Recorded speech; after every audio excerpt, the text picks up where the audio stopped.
Alright, dito naman po, alamin natin kung sino Yan. Sino talaga?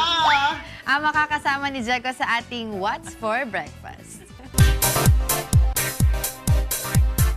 Makakasama natin sa kusina ngayong umaga ang isa sa ating national athlete na si Arnel Aba. Kahit nawala ang isa niyang paa dahil sa isang aksidente, hindi naging hadlang sa kanya ang kanyang kapansanan upang maging matagumpay sa kanyang piniling career. Bukod sa kanyang matinding training bilang isang national athlete, nagtuturo rin siya ng swimming sa kanyang swimming programs. Ano kaya ang agahan ng isang national athlete kagaya ni Arnel? Ating alamin yan sa What's for Breakfast. Yon, good morning guys. Good morning sa inyo sa studio. Of course, kasama natin ngayon si Arnel Aba. No? Arnel, nag-uusap tayo kanina, so pakishare lang. Sabi mo noon na swimmer ka, di ba? Yeah. Pero mula nung 2012, ano nangyari?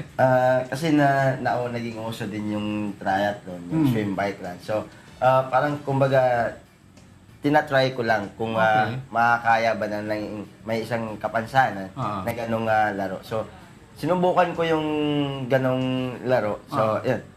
First event ko, una, rally muna. And then, nung naging nakahiligan ko na, nag-individual na ako ng swim bike run. So, di ba, ang hirap kasi ng mga ginagawa ng mga atleta, mga tulad mo, di ba? Kaya nakita ko nga sabi ko nga, atleta kakain ito. Kasi nga, number one, kasi plain rice, di ba? Tapos may egg ka, poached pa ata ito no? Yeah. Walang oil, walang oil. Bakit hindi ka nag-aano sa mga unhealthy foods? Mukhang, di ba sabi na pag athlete, mabilis naman magsunog. Yeah, oo. Pero kailangan pa rin ng atleta ng ganun. Kasi sa amin kasi sobrang hard training. So, kailangan na yun. So, all year round or during competition periods lang disiplinado ang pagkain? Sa ano talaga, during nag-training ka na, kailangan, kung nag-training ka, i-training mo din yung nutrition mo. So parang lifestyle mo na talaga yan. Ayun. So ito nga, Arnel, pa-share sa atin, sa mga ating viewers, ano yung breakfast na isang triathlete o isang swimmer na tulad mo? Yung sa akin kasi, ang gusto ko talaga, every morning, plain rice and then egg. Yun lang yung sobrang hilig ko talaga. Tapos, di ba, sabi mo nga, mas maganda para sa'yo yung ipo-poach na lang sa water, di ba? Yung egg, better than oil.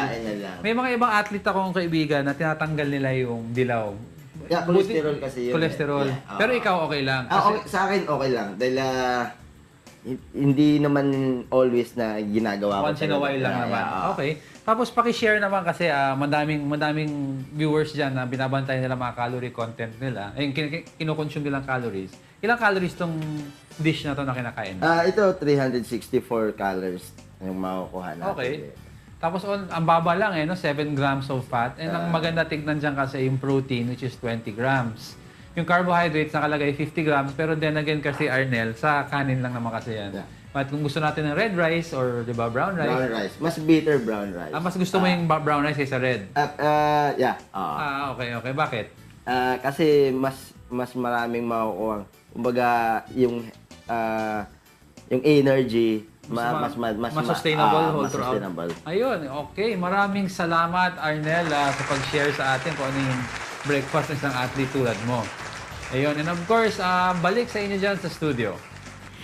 Hi, Jeko. Hi, Arnel. Naalala mo pa ba ako? Yeah. Nako. Di mo na maalala. Istorya, di ba? Yeah. Yan. Kasama ka dito ka pala ngayon. Mamaya mag-usap tayo, ha? Yeah po. And nice to see you. Alright, Jeko, dalhin mo na yung breakfast na dito dahil gutom na si Kong Eri. Ako lang huwag kang kakain. Hindi.